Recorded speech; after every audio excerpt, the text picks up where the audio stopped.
이 짧은 세상에서 별 즐거움 없이 하루하루 사는 것도 절 불안하게 만들었어요. 오로지 나를 위해 내가 주인된 삶을 작정하고 살았건만 낙이 없었어요. 그때부터 외국에서 읽을 성경이나 신앙서적을 짐 속에 넣고 다니기 시작했어요. 교회에서 만든 서적 중에 부활을 본 사람들이라는 책이 있어요. 어느 날 프랑스 파리에 도착해 씻고 침대에 누웠는데 밤을 샜는데도 피곤하기만 하고 잠을 잘 들지 못했어요. 그래서 책을 읽다 스르르 잠들 생각에 이 책을 읽기 시작했어요. 이 책은 부활하신 예수님을 믿은 후에 삶이 변화된 교인들의 간증집이었어요.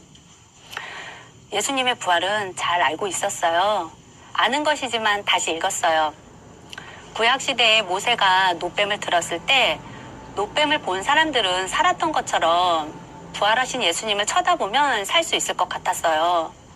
성령님께서 해주시면 나 같은 사람도 하나님을 만날 수 있을 것 같은 예감이 들었어요.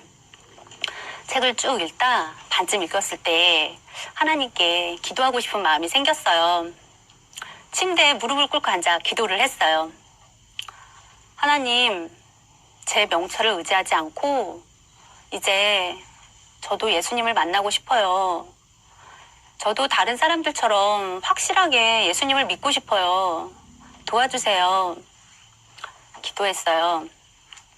침대에 누워서 성경이 사실인가 아닌가, 예수님 진짜 부활하셨을까? 머릿속으로 정리를 해보았어요.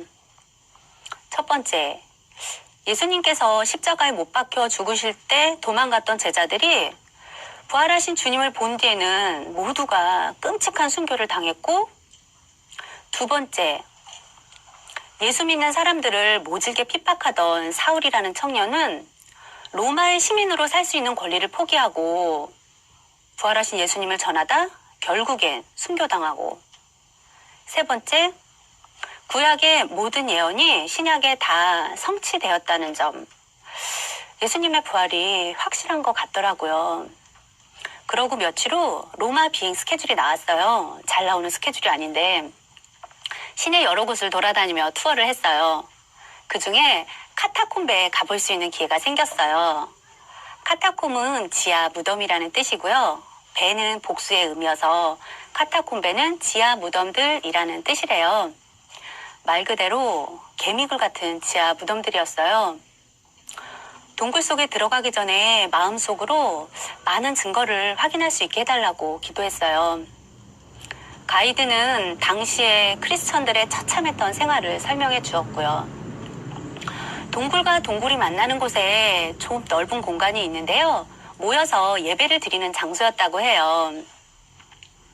벽에는 수많은 글들이 쓰여 있고 밑에 폴, 피에트로라고 써 있었고요.